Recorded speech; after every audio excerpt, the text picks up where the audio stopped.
салом алейкум дӯстон.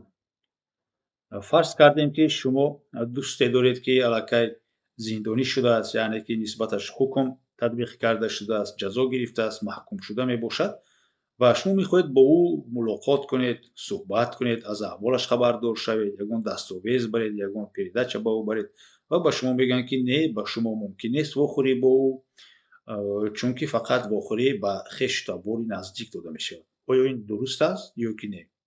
Албатта ки не. бинед, дар кодекси иҷрои ҷазои ҷиноятӣ, ки ин яке аз мегӯям қонунҳои асоситарини муассисаҳои ислоҳӣ мебошад ва кирдор, рафтор, муносибати кормандони муассисаҳои ислоҳӣ ба хештабори маҳбусон, ба худи маҳбусон фақат дар доираи ҳамин қонун бояд сурат гирад. Дар моддаи 91 он дар қисми дуюмаш оварда шудааст, ки мулоқоти кӯтоҳмуддат ба хешу ақрабон ё дигар ашхос дар ҳузури намояндаи муассисаи ислоҳӣ дода мешавад. Мулоқоти дарозмуддат бо ҳуқуқи зиндагии якҷоя бо хешу ақрабои наздик. яъне ки қонун дар бораи дӯст нагуфтааст. Албатта ки дӯст нагуфтааст, ошно нагуфтааст, шарик нагуфтааст, гуфтааст ё дигар ашхос.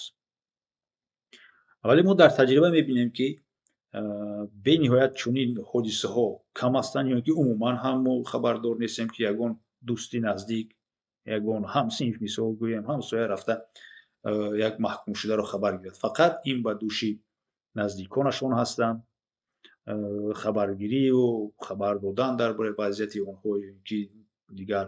Мисол, вақте ки қонунгузор дар ин ҷо менависад, ки ё дигар ашхос, ин маънои онро дорад, ки дилхоҳ ашхос, ки мешиносад ин шахсро ва он шахс низ розигӣ дода метавонад барои вохӯрӣ бо ин кас, метавонад, ки ӯро хабар гирад. Ин метавонад дӯсташ бошад, ҳамсинфаш бошад, ҳамсояаш бошад, ягон хештабори дураш бошад, ин метавонад журналист бошад, ин метавонад ягон корманди дигар мақомот бошад, ташкилоти байналхалқӣ бошад, ки бо навиштани ариза ба номи сардори муассисаи ислоҳӣ, ки дар он нигоҳ дошта мешавад маҳкум шуда, дархост пешниҳод кунад оиди вохӯрӣ.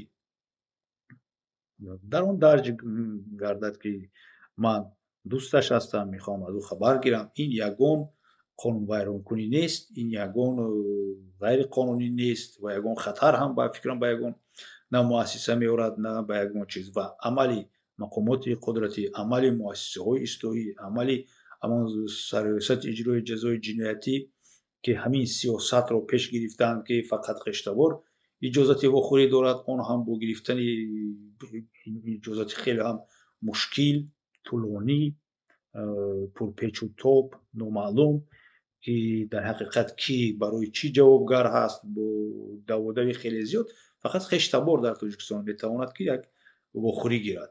Вале бинед, дар қонун дар моддаи 91 оварда шудааст, ки мулоқоти кӯтоҳмуддат шумо метавонед гиред. Мулоқоти кӯтоҳмуддат ин мулоқоте, ки давомнокиаш то 4 соат аст. шумо метавонед бо навиштани ариза ба сардори муассиса дархост пешниҳод кунед, ки ман мехоҳам бо ҳамин маҳбус вохӯрам. Мисол, ман нависанда ҳастам, ҳодисаҳои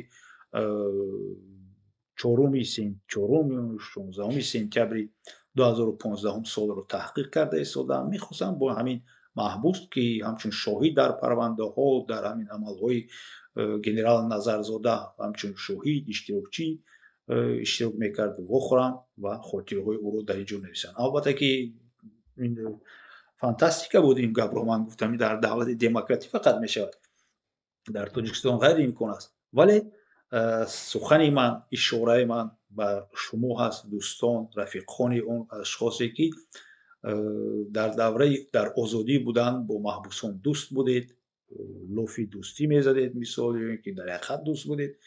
Мана ба шумо имконият, шумо метавонед, ки бо пешниҳоди дархости хаттӣ ба сардори муассиса, бо ишораи қисми дуюми моддаи 91 кодекси иҷрои ҷазои ҷиноятӣ рафта маҳбусонро хабар гиред.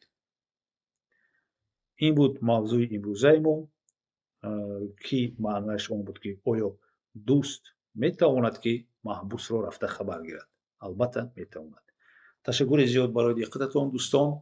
як бор дигар хоҳиш мекардам, ки лайк мондан, комментария навистан, обуна шудан, ба ёру наздиконатон, дӯстонатон тавсия кардани барномаҳои моро фаромӯш накунед, чунки ин ҳамаи маълумотҳои ҳуқуқӣ барои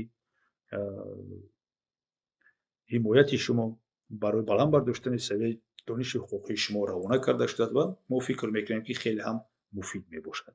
Ташаккури зиёд, то боздид.